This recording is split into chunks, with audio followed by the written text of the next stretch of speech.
नमस्कार, आपका हमारे चैनल डीपी बुद्धाई में स्वागत है। आज हम 6th क्लास का सेकंड लेसन जिसका नाम है आकृतियाँ और आकार के बारे में पढ़ेंगे और जानेंगे कि कौन सी आकृतियों से कौन से आकार और आकार से कौन सी वस्तु बनाई जा सकती है।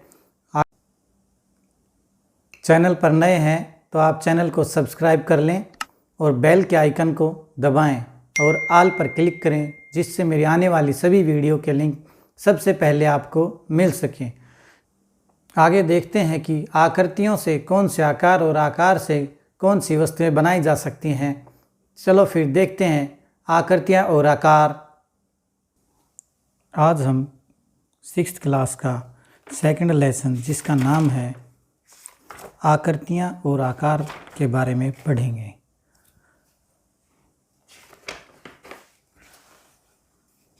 आकृतियाँ और आकार। हम अपने आसपास बहुत सी वस्तुएं देखते हैं, इनकी आकृतियाँ अलग अलग होती हैं। इन्हीं आकृतियों से मूल आकार बनते हैं, जो कि इस प्रकार हैं। हाँ, 6th क्लास में हमें 4 आकृतियाँ दी गई हैं, हम उनके बारे में ही पढ़ेंगे। सबसे पहले हम देखेंगे कि वर्ग से जिसकी चारों भुजाएं बराबर होती हैं, हम वर्ग से घनाकार का आकार बना सकते हैं। और घनाकार के बाद हम जैसे चौक बॉक्स का वर्ग से घनाकार बना सकते हैं, और आयत से बेलनाकार, और त्रिभुज से शंक्वाकार, और वृत्त से गोलाकार।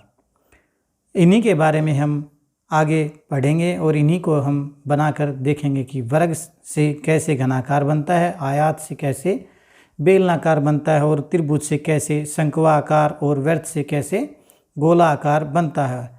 और इन्हीं की सहायता से हम किन वस्तुओं को बना सकते हैं, ये भी आगे जानेंगे। अगला जो अभ्यास है आपकी क्लास में, नीचे दिए गए चित्रों में आकृति और आकारों को पहचाने और उनके नाम और अपने मनपसंद के रंग भरने। सबसे पहले यहाँ पतंग दी गई है, उसके अंदर 2 वृत्त दिए गए हैं। तो वृत्त से आकृति हो गई वृत्त, वृत्त से हम क्या बना सकते हैं, गोलाकार। ये 2 त्रिभुज,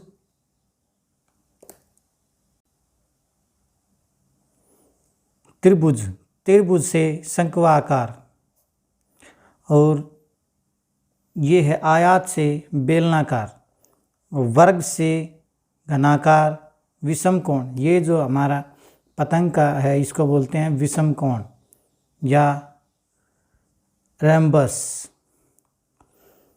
से डायमंड कट। वृत्त से गोलाकार, फिर आयत से बेलनाकार।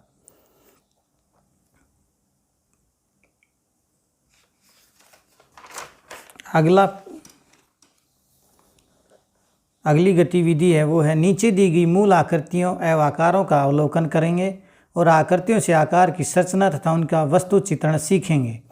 अपने आसपास कक्षा, स्कूल व घर में आप बहुत सी वस्तुएं देखते हैं। नीचे दी गई तालिका अनुसार उनका नाम लिखेंगे। जैसे पहला वर्ग से घनाकार, और घनाकार से हमने जो चौक होते हैं उनका बॉक्स बनाया है। आयत से बेलनाकार से वस्तु जो बनाई हमने वो है कप या मग। फिर है त्रिभुज से हमने पहले शंक्वाकार बनाया और फिर शंक्वाकार से कीप बनाई। ऐसे ही वृत्त से हमने पहले गोलाकार बनाया, गोला आकार बनाया, और फिर गोला आकार से फुटबॉल का चित्र बनाया। इसी प्रकार हम आसपास जो अपनी वस्तुएं देखते हैं उनके कुछ उदाहरण, जैसे फुटबॉल की वस्तु आकृति है वृत्त और वस्तु का आकार कैसा है, गोलाकार। ऐसे ही कैरम बोर्ड आकृति है उसकी वर्ग और घनाकार, वस्तु का आकार है घनाकार। इसी प्रकार वस्तु का नाम है जग, वस्तु की आकृति होगी आयत और वस्तु का आकार होगा बेलनाकार। ऐसे ही जन्मदिन की टोपी जो हम पहनते हैं उसका वस्तु की आकृति है त्रिभुज और वस्तु का आकार है शंक्वाकार। ऐसे ही जो हम कोल्ड ड्रिंक पीते हैं सोडा, उस वस्तु की आकृति है आयत और वस्तु का आकार होगा बेलनाकार। ऐसे ही कप जिसमें हम चाय पीते हैं, कप वस्तु की आकृति होगी आयत और वस्तु का आकार होगा बेलनाकार। ऐसे ब्रेड जो हम सुबह नाश्ते में खाते हैं, उस वस्तु की आकृति होगी वर्ग और वस्तु का आकार होगा घनाकार। ऐसे ही ग्लोब जिससे हम पूरे वर्ल्ड का नक्शा देखते हैं, उसका वस्तु की आकृति होगी वृत्त और वस्तु का आकार होगा गोलाकार। क्रिसमस ट्री हम वस्तु की आकृति होगी त्रिभुज और वस्तु का आकार होगा शंक्वाकार। ऐसे सिलेंडर जो घर में यूज करते हैं गैस वाला, वस्तु की आकृति होगी आयत और वस्तु का आकार होगा बेलनाकार।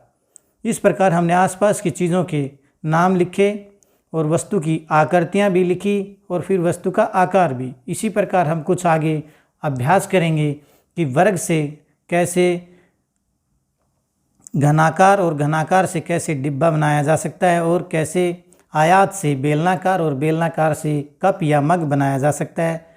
ऐसे ही त्रिभुज से शंक्वाकार और शंक्वाकार से कीप, टोपी, आइसक्रीम, कोन बनाया जा सकता है। ऐसे ही वृत्त से गोलाकार और गोलाकार से फुटबॉल, टायर और भी बहुत सी चीज़ें हम बना सकते हैं।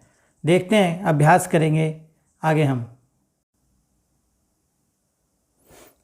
सबसे पहले हम देखेंगे कि वर्ग से कैसे घनाकार और घनाकार से कैसे बॉक्स बनाया जा सकता है।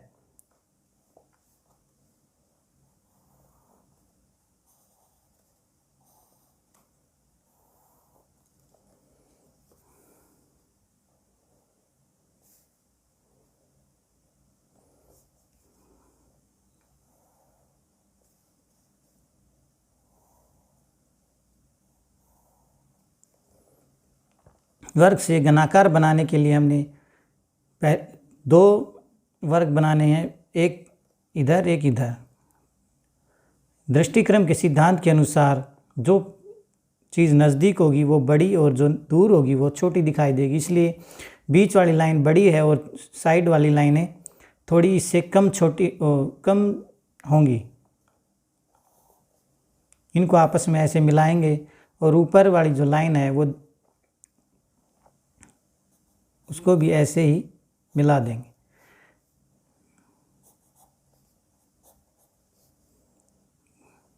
ये हो गया हमारा घनाकार। और अच्छे तरीके से बनाने के लिए इसमें ऐसे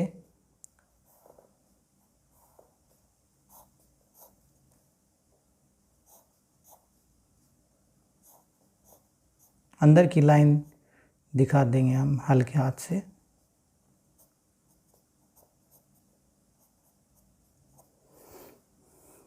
अब हम इससे बॉक्स बनाएंगे।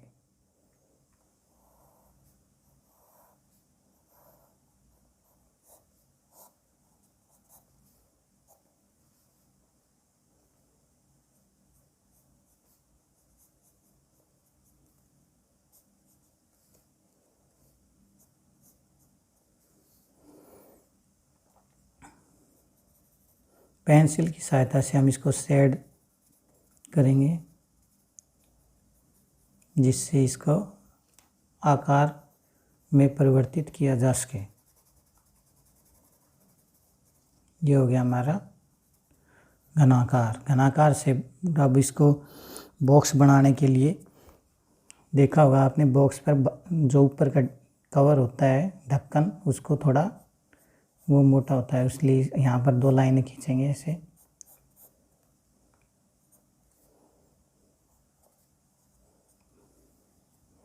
और इसको थोड़ा डार्क कर देंगे। ये हो गया वर्ग से घनाकार और घनाकार से बॉक्स।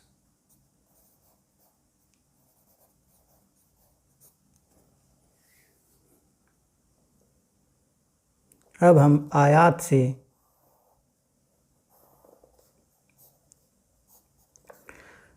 बेलनाकार बनाएंगे और बेलनाकार से मग।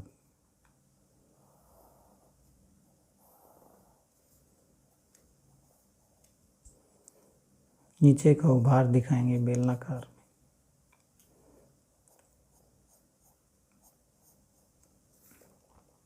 इस प्रकार हम बनाएंगे।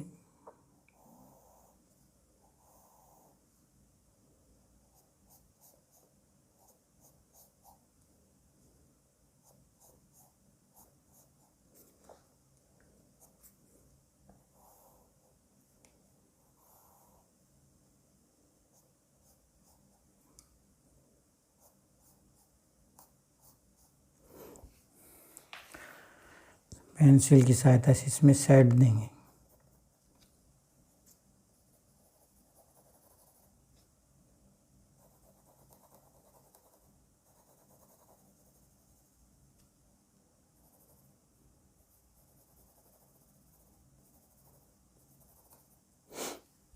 अब हम जिस वस्तु का चित्र बनाएंगे उसको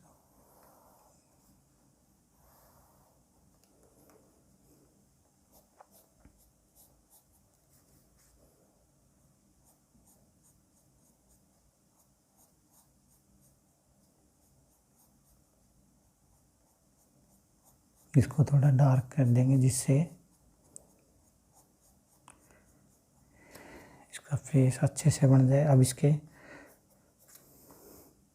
पकड़ने के लिए हुक बनाएंगे।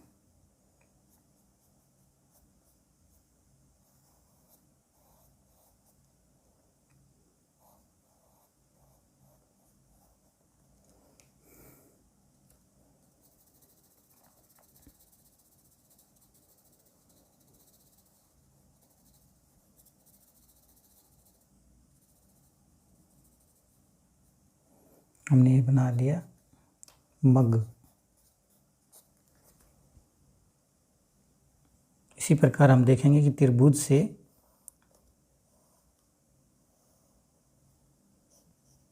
आकृति से कौन सा आकार बनाया जा सकता है। त्रिभुज से क्या बनाएंगे हम? शंकु आकार। इसको थोड़ा उभार देंगे बाहर की तरफ।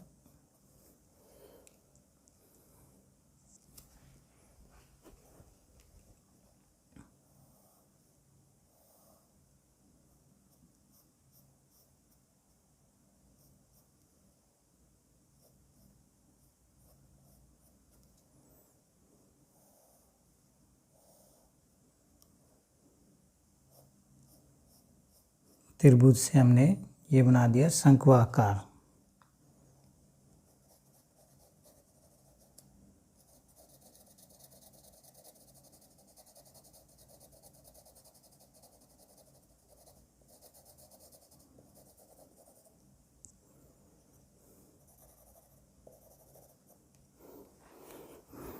शंकु आकार से हम जो आकृति बनाएंगे वो होगी हमारी आइसक्रीम कोन।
अगला है हमारा वृत्त।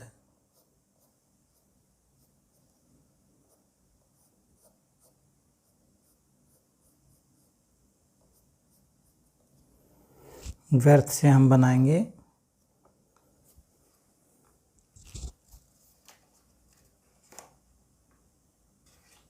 गोलाकार।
वृत्त से हमने बना दिया गोलाकार। गोलाकार से हम इसको किसी भी रूप में ढाल सकते हैं।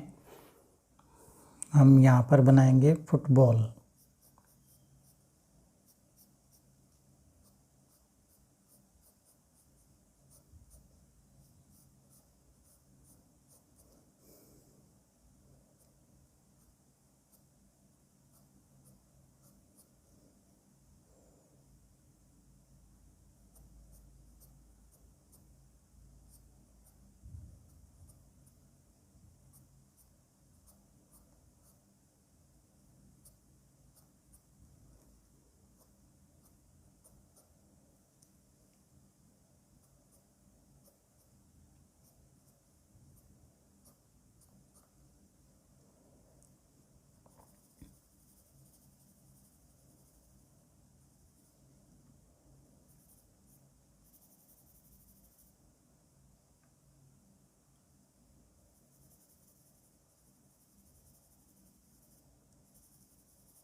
इस प्रकार हमने चारों आकृतियों से आकार बनाया। आकार से हमने वस्तुएं बनाई।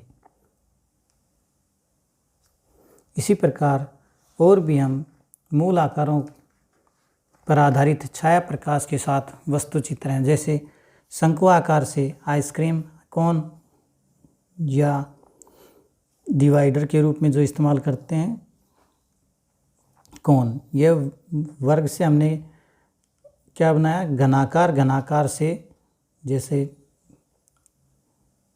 साबुन या बॉक्स। इसी प्रकार आयात से बेलनाकार। बेलनाकार से बोतल या फिर बैटरी। इसी प्रकार वृत्त से गोलाकार।